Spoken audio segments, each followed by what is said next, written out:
Tattooing on the West Coast is comparatively rare, and I think I may say never used with decorative intent only.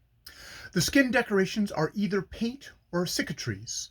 In the former case, the pattern is not kept always the same by the individual.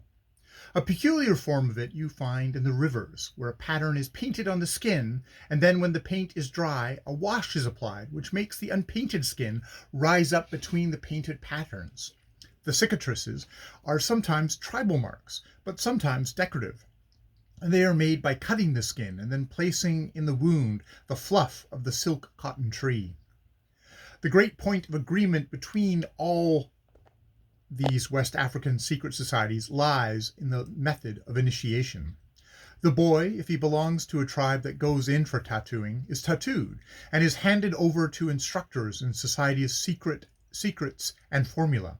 He lives with the other boys of his tribe undergoing initiation, usually under the rules of several instructors, and for the space of 1 year. He lives always in the forest, and is naked and smeared with clay. The boys are exercised so as to become inured to hardship. In some districts, they make raids so as to perfect themselves in this useful accomplishment. They always take a new name, and are supposed by the initiation process to become new beings in the magic wood, and on their return to their village at the end of their course, they pretend to have entirely forgotten their life before they entered the wood. But this pretense is not kept up beyond the period of festivities given to welcome them home. They all learn, to a certain extent, a new language, a secret language only understood by the initiated. The same removal from home and instruction from initiated members is also observed with the girls. However, in their case, it is not always a forest grove they are secluded in. Sometimes it is done in huts. Among the Grain Coast tribes, however, the girls go into a magic wood until they are married. Should they have to leave the woods for any temporary reason, they must smear themselves with white clay. A similar custom holds good in Oikyon, Calabar district, where should a girl have to leave the fattening house, she must be covered with white clay. I believe this fattening house custom in Calabar is not only for fattening up the women to improve their appearance, but an initiatory custom as well, although the main intention is now undoubtedly fattening, and the girl is constantly fed with fat-producing foods, such as fufu soaked in palm oil.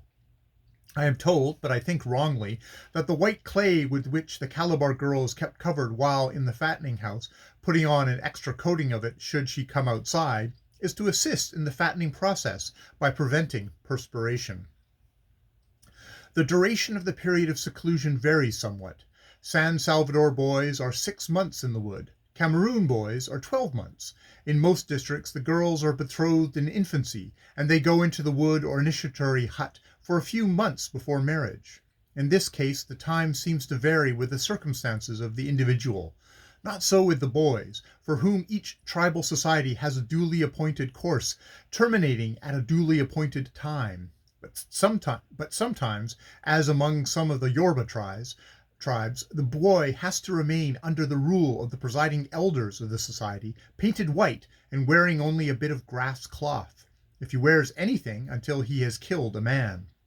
Then he is held to have attained man's estate by having demonstrated his courage, and also by having secured for himself the soul of the man he has killed as a spirit slave.